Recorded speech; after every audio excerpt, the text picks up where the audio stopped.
안녕하세요. 오디오 평론가 오승연입니다. 저희 계속 가고 있는 이 시리즈, 오늘은 벨칸토 얘기를 좀 해보고 싶어요. 벨칸토는 사실은 제가 소리샵에 취급하고 있는 제품 중에 가장 관심이 많은, 스피커, 앰프는 전체를 다 통틀어서 가장 관심이 많은 제품. 그래서 늘 그렇게 얘기하죠. 리뷰에도 제가 종종 그렇게 쓰는데, 지금보다 한 2배 이상은 알려졌어야 되는 제품, 2배 이상 많은 사람들이 갖고 있어야 되는, 듣고 있어야 되는 제품, 이런 의미죠. 굉장히 다양한, 사실은 리뷰도 많이 나왔었어요. 글로는 많이 돌아다니는데, 벨칸토 얘기 잠깐 해드리자면, 벨칸토가 90년대 회사죠. 벨칸토 딱 90년에 만든 회사일 거예요. 그 존 스트런처라는 분이 만들었는데, 이분이 좀 특이하죠. 이분은 원래는 그 밴드 연주하고, 본인도, 그러니까 오디오 설계자들이 그렇죠. 음악을 연주를 하든 듣는 거에 광이든 음악 애호가들이에요, 기본적으로. 그러다 보니 자기가 듣는 기기나 이런 거에 대한 불만이 생길 수밖에 없어요. 특히 연주하는 분들은, 어쿠스틱 악기 연주하는 분들은 더 그렇고, 원래 이게 현장의 소리 이렇지 않은데, 그리고 내가 들은 녹음은 그 소리가 잘 나는데 기기들의 문제가 있구나, 이건 내가 만들어 봐야지, 그 소리를 조금 더 좋게 만들어 봐야지 하다가, 내가 직접 만들래, 이렇게 해서 오디오 제작자가 되는 분들이 굉장히 많아요. 처음에 만든 건 사실 진공관 앰프였어요. 이분이 그게 좀 특이해요. 845 송신관, 이걸 싱글 삼극관 앰프, 싱글 삼극관 앰프들, 오르페오 같은 거, 그다음에 845를 쓴 그런 앰프들을 만들다가 실제로 스위칭 방식, 지금의 이 방식으로 만든 앰프를 제작한 것 98년부터라고 해요. 그러니까 이렇게 된 거예요, 보니까. 이분이 어느 날 삼극관 앰프 소리를 모범으로 삼고 이렇게 듣다가 스위칭 앰프라는 걸 처음에 봤는데, 거기서 뭔가, 이걸 삼극관 앰프처럼 소리를 낼 수 있겠구나, 여기서 어떤 그런 반짝하는 그런 희망을 본 거죠. 희망? 하여튼 그런 걸 봐서 나는 이걸 스위칭 앰프로 삼극관 소리를 내야지, 이렇게 시작한 게 벨칸토예요. 근데 98년에 스위칭 앰프 개발하기 시작해서 실제로 제품이 나온 건 2000년 초반. 그게 바로 굉장히 화제가 됐던 이볼루션 시리즈, 이보라고 시작하는, 디자인도 굉장히 좀 뭐라고 그럴까, 평범하다면 평범하고, 디자인 자체가 좀 특이했어요. 이렇게 은색 패널로 위아래로 약간 이렇게 라운드지게 만들고, 가운데 이렇게 둥그런 창이 크게 나 있는. 제가 그 제품을 2000년 초반에 우리나라 수입이 됐다고 그래가지고 달려가서 들어봤는데, 별로였어요. 소리 이게 뭐지? 이런. 하여튼 그게 시작이었는데, 지금 들으면 느낌이 다를 수도 있죠. 그게 이볼루션 시작, 2000년 초반에 생긴 이볼루션 시리즈의 시작이었어요. 그때는 그 트라이패스? 저도 이제 이름만 들어봤는데, 그 회사 증폭 모듈을 써서 제작을 했다고 해요. 이 존 스트런처라는 분의 장점이, 자기가 회로나 이런 어떤 원리는 자기가 개발하는데, 거기에 이제 다른 회사들, 코드 같은 회사들은 직접 막 DAC도 직접, FPGA도 자기가 설계해가지고 로직을 만들고 이러잖아요. DAC도 직접 만들고, DCS도 그렇고. 근데 이분은 전부 다 끌어와요. 이렇게 조합을 잘해요. 전원부는 어디, 출력석은 어디, 출력 증폭단은 어디, 또 하여튼 그런 칩은 어디, 이렇게 해서 다 모아서 본인이 생각하는 거대로 그냥 잘 끼워 맞추는, 이런 거에 천재죠, 사실은. 이볼루션 시리즈를 만들고 나서 생각이 많이 든 게, 아직은 많이 부족하다라는. 자기가 출시를 해서 세상에 내놓긴 했는데, 본인이 생각했던 삼극관의 소리까지는 아직 아니었던 거예요. 그래서 그거를 계속 개발해서 만든 거는, 실제로 본인이 이 정도 마음에 든다라고 한 게 비로소 나온 게 2010년부터인데, 이분 디자인이 좀 특이하긴 해요. 전부 블랙으로 만든 거예요. 그냥 앰프 시리즈 이름도 블랙이야, 그냥. 그래서 그렇게 나온 게 블랙 시리즈, 우리가 아는 블랙 시리즈의 시작이었어요. 그리고 그게 이제 빛을 본 게 이제 2015년쯤, 그게 이제 소위 ASG1 프리앰프하고 MPS1 모노블록, 이거로 이제 대단한 히트를 치기 시작한 거죠. 스테레오 파일에서 이 앰프를 보고 올해 제품상을 줬어요. 여기서 뻥 터진 거죠. 이제. 그 소리는 올해 제품을 주고도 남을 엄청난 소리였고요. 지금 들어봐도. 저는 그거를 좀 이따 얘기하겠지만, 제가 이렇게 시연을 하는 공간, 굉장히 넓은 공간에서 그 앰프를 이렇게 시청을 한 적이 있는데, 꽤 오랫동안 정말 좋았어요. 저도 그때 벨칸토를 보고 이볼루션에 대한 기억만 있고, 거기서 그냥 시연 용어로 이제 제시를 해서 그냥 추천한 걸 그대로 받았는데 왜 벨칸토가 가지고 왔지 이랬다가 들어보는 순간 깜짝 놀랐어요. 그 얘기 좀 이따 해드리고요. 하여튼 이렇게 시간이 흘러서 블랙 시리즈가 나오면서 완전히 소위 디지털 앰프계, 스위칭 증폭 방식의 앰프계뿐만이 아니라 2010년대 이후에 하이파이 앰프를 강타한 게 바로 그 블랙 앰프였습니다. 벨칸토의 블랙 앰프. 그 사이에 아무 일도 없었느냐? 그러면 2000년대를 넘어가면서, 그러니까 2010년대 사이에, 그 사이에는 원래 있던 이볼루션 시리즈는 이거대로 계속 발전하기 시작했어요. 그래서 레퍼런스 시리즈라는 걸 만들었고, 그리고 지금 만든 블랙 앰프가 나오기 전까지 블랙 앰프에 어떤 계속 영감을 주는 역할을 해왔습니다. 그래서 이 블랙 앰프를 만든 그 시점부터는 먼저 개발한 이 라인업까지 해서 두 개가 벨칸토 앰프의 두 라인이 흐르기 시작해요. 두 계열이 이제 트리가 흐르는데, 이쪽 블랙 앰프는 그 증폭단이 하이펙스 N코어 모듈을 씁니다. 여전히. 그 다음에 이쪽은 이제 실버라고 부르는데, 왜냐하면 지금 만드는 건 다 블랙이에요. 블랙톤으로 만드는데, 지금 말하는 원래 오리지널 블랙은 블랙이라고 부르고, 이쪽은 실버 라인이라고 제가 붙였어요. 뭐 그렇게 부르는 사람도 있더라고요. 원래 처음에 나온 에보 EV50 그 시리즈가 은색 패널이었기 때문에 그래요. 근데 벨칸토가 아마 브랜드 톤을 그냥 블랙으로 다 가져가려고 했는지, 여기도 마감 옵션이 그 블랙 마감과 은색 마감이 있는데 대부분 국내 유통되는 건 블랙으로만 돌아다닙니다. 그 둘 다 블랙인데 하여튼 저는 이쪽은 실버 라인이라고 부르는데, 이 에보 그 다음에 레퍼런스로 발전한 실버 라인업은 아까 지금 블랙은 하이펙스 N코어 모듈 쓴다 했잖아요. 여기 좀 달라요. 여기는 B&O, Bang & 올ufsen의 아이스 모듈을 씁니다. 소리도 달라요 조금. 근데 성향 자체는 같은데 서로 약간 제가 보기엔 1-20% 정도의 차이는 있습니다. 가격 차이도 엄청나게 있고요. 이렇게 두 라인으로 흘러오는 게 지금의 벨칸토입니다. 그래서 그 둘의 공통점은 벨칸토 사운드를 이제 얘기할 때 또 부연하겠지만, 기본적으로 이 회사 벨칸토 앰프가 뭐냐라고 물어보면 이거예요.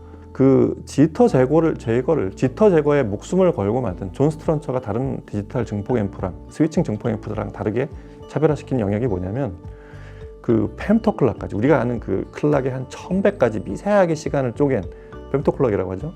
그런 ULN이라고 그러는데, ULN 마스터 클락을 기반으로 해서 그 시간을 굉장히, 그 클럭의 정밀성을 굉장히 강조해서 지터를 완전히 제거하는 방식. 그게 전원부에도 그렇게 되고 모든 인터페이스를 그렇게 만듭니다. 그거 하나, 그런 초정밀 펜토클락을 쓴 초정밀 그 클럭킹 시스템. 그 다음에 비동기식 입력. 이 비동기식 입력이야말로 사실은 지터를 없애는, 지터가 뭔지는 뭐 제가 설명 안 드려도 되죠. 지터는 전원부터 이 입출력의 모든 거에 관여를 해서 뭐 다이나믹을 감쇄시키고, 하여튼 원래 왜곡을 시키는 디지털 앰프의 주범입니다.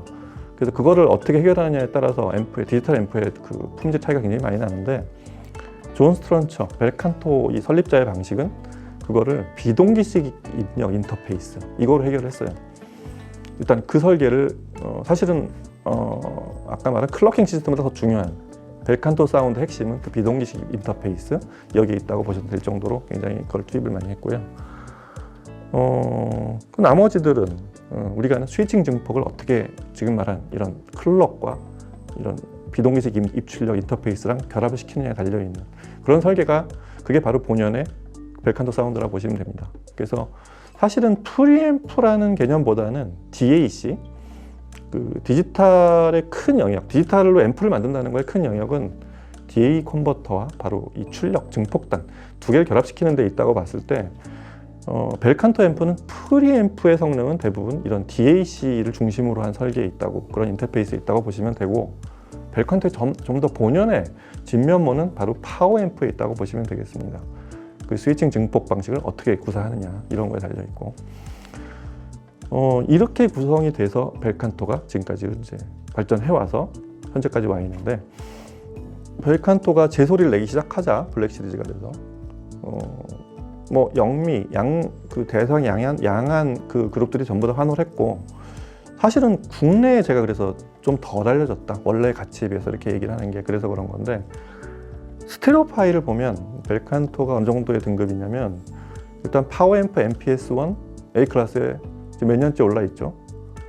한 5년 동안 하여튼 최소한 3, 4년 이상 올라 있고, 그 다음에 그 레퍼런스 600이라고, 그러니까 이 블랙 시리즈는 가격대를 잠깐 알려드리자면, 블랙 시리즈는 가격이 다 수천만 원이면 꽤 비싸요. 2, 3천 이상이 되는 그룹들이고, 그 다음에 E1, 알파벳으로 E하고 점을 찍은 1, 그 실버 라인 E1, 그 비에노 아이스 모듈을 쓰는 라인업은 E1 라인업들은 가격을 진짜 10분의 1로 엄청나게 줄였어요. 그래서 1000만 원 넘는 제품이 없고, 레퍼런스 600 같은 모노블럭이 700만 원 정도? 그리고 나머지는 다 인티앰프, 뭐 DAC, 프리앰프, 파워앰프 이런 게 다 한 2, 300만 원대 제품이에요. 그게 놀랍죠. 이 스몰 알파벳 E1 라인업이 이렇게 가성비가 높은데, 그 레퍼런스 600, 이 E1 라인업의 플래그십인 레퍼런스 600이 또 A클래스에 올라 있다가 최근에 그 대문자 알파벳, 대문자 E1 그 X, 그 파워앰프에 A클래스를 넘겨줬어요. 이렇게 파워앰프 시리즈에만, 인티앰프, 파워앰프 시리즈만 이렇게 계속 대를 바꿔가면서 계속 바꿔오는 게 벨칸토 앰프, 파워앰프들이고요. 그 다음에 아까 말한 ASC1하고 MPS1을 합친, 사실 존 스트런턴 이거는 원래 그 우리 고전적인 벨칸토의 아키텍처에서 살짝 벗어난 앰프다라고 표현했는데, 엄청난 인티앰프가 하나 있죠. ACI 600이라고. 이게 인티앰프의 또 부동의 1위로 A클래스로 계속 올라있고, 이렇게 인티앰프와 파워앰프가 굉장히 스테레오파일의 추천기기에 아주 뚜렷한 선을 긋고 몇 년째 올라 있습니다. 이런 라인업, 그러니까 레퍼런스적 가치가 있는 앰프가 바로 벨칸토 앰프라고 이렇게 봐도 될 정도로, 그런 거의 아까 수상 내역하고 상관없이 계속 추천이 되고 있다는 거. 자, 그래서 벨칸토 앰프들을 들어보면 소리가 어떠냐? 제가 아까 그래서 그런 얘기를 한 건데, 이 앰프는 디지털 앰프라고 보기가 어려워요. 저 설립자가 상극관 앰프 소리를 내려고 만든 스위칭 증폭 방식 앰프라고 했잖아요. 소리가 상극기든 아래 저 E1 시리즈든 굉장히 매끄러워요. 소리가 매끄럽고 굉장히 유연하다 그럴까? 그러면서 파워가 보통 이제 우리가 아는 파워 앰프들, MPS1이나 이제 레퍼런스 600, 또 저 ACI 600 이런 제품들이 보통 한 250W, 350W 이 사이를 왔다 갔다 하는데, 실제 출력 측정을 해보면 클리핑이 날 때까지 가면 한 8ohm에서 350W 이상이 나온다고 합니다. 그러니까 굉장히 출력이 안정적으로 나오는 거는 실제 표시된 출력보다 높다는 거. 그 다음에 정수 증폭을 해요. 4ohm이면 정확히 2배. 그 다음에 2ohm 되면 또 다시 2배. 이런 특성이 굉장히 뛰어납니다. 그래서 드라이브가 굉장히 좋아요. 그래서 굉장히 큰 스피커들 있죠. 우퍼 구경이 크거나 굉장히 유닛이 많이 달려서 저임피던스 구동을 해야 되거나 굉장히 큰 힘이 순간 필요한, 피크 레벨이 필요한 그런 앰프들, 그런 스피커들, 그런 스피커들을 드라이브하기에 정말 좋으면서도 고역이 아까 매끄럽다 그랬잖아요. 그런 아주 감성 있고 감촉이 좋은 고역을 내주는 그런 앰프들이 벨칸토입니다. 제가 종종 소리샵과 시청을 하다 보면 벨칸토 앰프 들을 수 있는 데가 진짜 소리샵밖에 없으니까 굉장히 여러 스피커들에서 잘 맞지만, 특히 저 윌슨 베네시 같이 그런 음장형 스피커들 있잖아요. 그런 스피커들 쓰면은 벨칸토 앰프의 여러 특성 중에 그 매끄럽고, 그 다음에 아까 그런 클러킹, 그 다음에 이 지터가 제거돼서 나오는 다이나믹 이런 거 좋지만 초저 노이즈, 그러니까 노이즈 레벨이 굉장히 낮아서 굉장히 정숙해요 앰프가. 디지털 앰프의 특징이기도 한데 유난히 벨칸토는 그쪽에서 조금 더 나갑니다. 그래서 그런 윌슨 베네시 같은 스피커에 쓰면, 음장형 스피커에 쓰면 일단 굉장히 정숙하게 시작이 하는 것도 물론이고, 순간 스피커가 사라지는데 굉장히 많은 효과가 있습니다. 그리고 신호 굉장히 아까 말한 촘촘하고 이런 것들, 그런 게 차갑지 않고 막 이렇게 분석적이지 않고 매끄럽게 들려준다는 거. 근데 벨칸토 앰프는 요령 중에 하나가 그 선형 증폭을 하는 이 디지털 볼륨의 특성상 볼륨을 꽤 높게 올려야 제 소리가 나오기 시작합니다. 그거 아마 시청하시는 분들은 잠깐 참고하시거나 쓰시는 분들은 아마 잘 알고 계실 거예요. 그런 요령을 알고 스피커를 고르고 그렇게 해서 매칭해서 공간에 쓰시면 벨칸토 앰프만한 게 없어요. 근데 왜 덜 팔리고 있을까 제가 가만히 생각해 봤더니 제품이 까매. 너무 까매. 그리고 좀 이게 크기의 그 성능이나 가격에 비해서 작아요. 한국 사람들은 가격이 1000만 원, 2000만 원, 5000만 원 넘어가면 크고 이거 자체가 한 존재감이 있어야 되는데, 고전적인 오디오 파일들이 그렇죠. 얘는 굉장히 심플해요. 제가 전에 한 50명 정도를 시청할 수 있는 그 이태원의 이제 스트라디움이라고 꽤 의욕적으로 SK텔레콤에서 만들었던 그 동시에 공연을 하면서 녹음할 수 있는 스튜디오 기능까지 갖춘 그 일본까지 가면서 그 잔향까지 만든 아주 굉장히 설계가 잘 된 스튜디오에서 거의 시스템이 너무 좀 빈약하다기보다 좀 콘셉트이 음악을 들려주기 위한 시스템이 좀 아니어서 소리샵에 그걸 요청을 해서 제가 그래서 가져왔던 게 바로 그 시스템 오디오 판디온하고 바로 이 MSP, MPS1하고 ASC1 이 조합이었어요. 굉장히 좋았습니다. 그 조합에 대한 굉장히 구매를 물어본 분들이 굉장히 많았을 정도로 그 넓은 공간에서 굉장히 넉넉하게 전혀 부족하지 않게 그 공간이 거의 한 50평이 넘을 텐데 굉장히 잘 들려졌던 기억이 있어서 벨칸토를 제가 그때부터 굉장히 좋아하기 시작했습니다. 하여튼 그런 특성을 가진 앰프라는 것도 참고하시면 벨칸토를 내가 한번 들어보고 싶다. 내가 나한테 맞냐 안 맞냐, 내가 지금 쓰고 있는 스피커에 대안이 될 만한 앰프냐 아니냐를 판단하기 굉장히 좋을 것 같습니다. 자, 오늘은 벨칸토. 저는 벨칸토 진짜 도시락 싸들고 다니면서 추천하고 싶어요. 벨칸토 더 좋은 거 갖고 계신 분들은 뭐 그렇게 할 필요 없는데 최소한 2/1, 2.1, 알파벳 2.1 이게 원래 그 블랙 시리즈 한 10분의 1이면 살 수 있는 가격대라고 했죠.